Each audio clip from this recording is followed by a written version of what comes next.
Michael Flynn and had a conversation with him just after Flynn told them that they were no longer going to be operating under a joint defense agreement.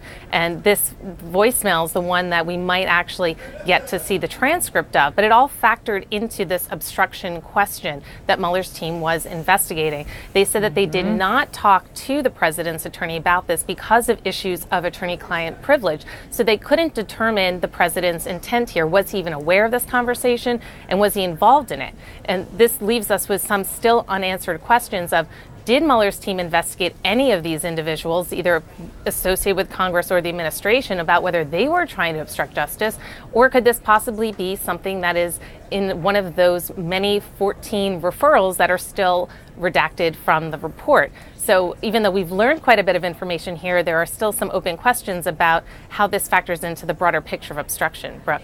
Okay, so on obstruction and this voicemail, I want to pivot forward. Kara Scannell, thank you for the reporting. I've got Gloria Borger. She's our CNN chief political analyst, and CNN legal analyst Ellie Honig. He's a former assistant U.S. attorney for the Southern District of New York.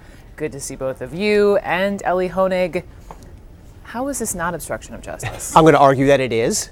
Not surprisingly, given my prosecutorial background. Yep. But I think looking at this from any perspective, it has to be obstruction of justice. Let's be clear. Trying to talk somebody out of cooperating with prosecutors is obstruction of justice. And this is textbook obstruction. And when you look at that voicemail, and maybe we'll hear it someday, that'll be really interesting. When you look at it, you see